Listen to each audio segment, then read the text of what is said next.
Guys, നമ്മൾ നിലമ്പൂരിൽ നിന്ന് എങ്ങനെ ഗവിയിലേക്ക് പോകുന്നതിനെ പറ്റിയൊരു വീഡിയോ ആയിട്ട് ഞാൻ ചെയ്യാൻ പോകുന്നത്. നമ്മുടെ 3:10 കോട്ടയം എക്സ്പ്രസ്സിനാട്ടോ നമ്മൾ പോകുന്നത്. അതിന് പോയാൽ 75 രൂപ ടിക്കറ്റിൽ നമുക്കൊരു 7 ആകുമ്പോഴത്തേന് നമ്മുടെ എറണാകുളം ടൗണിൽ എത്താൻ പറ്റും കേട്ടോ. നമ്മൾ 7 എറണാകുളത്ത് എത്തിയിട്ടുണ്ട്.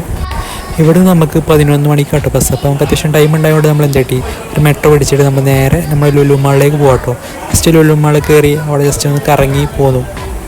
ഇനി ഇവിടെ നമ്മൾ മെട്രോ ഓടിച്ചിട്ട് നേരെ സൗത്ത് റെയിൽവേ സ്റ്റേഷൻ അങ്ങോട്ടാണ് പോകുന്നത്. അവിടെയാണ് നമ്മുടെ എറണാകുളം ബസ് സ്റ്റാൻഡ് വരുന്നത്, KSRTC ഡിപ്പോ വരുന്നത്. ഇവിടുന്ന് 11 മണിക്കുള്ള കുമ്പളി ബസ്സിലാട്ടോ നമ്മൾ പോകുന്നത്. ഈ കുമ്പളിയിൽ എത്തിയതിന് ശേഷമാണ് നമുക്ക് ഗവിയിലേക്ക് അടുത്ത ബസ് കയറാൻ. അങ്ങനെ കറക്റ്റ് 11 മണിക്ക് നമ്മൾ ബസ് എടുത്തിട്ടോ. ഒരാൾക്ക് നമുക്ക് ടിക്കറ്റ് വരുന്നത് 245 രൂപയാട്ടോ കുമ്പളി വരെ. അങ്ങനെ 5 മണിയോട് കൂടി നമ്മൾ കുമ്പളി ബസ് സ്റ്റാൻഡിൽ എത്തിയിട്ടുണ്ട്. ഇവിടുന്നാണ് നമുക്ക് ഗവിക്കുള്ള ബസ് ഉള്ളത്. അതിരാവിലെ ഇതിൽ പോകാൻ നല്ല അടിപൊളിയാണ് കേട്ടോ. കുമ്പളി ടു പത്തനംതിട്ട ടിക്കറ്റ് വരുന്നത് ഒരാൾക്ക് 210 രൂപയാണ് കേട്ടോ. ഈ റോഡ് ചുറ്റും കാടാട്ടോ, 2 സൈഡും.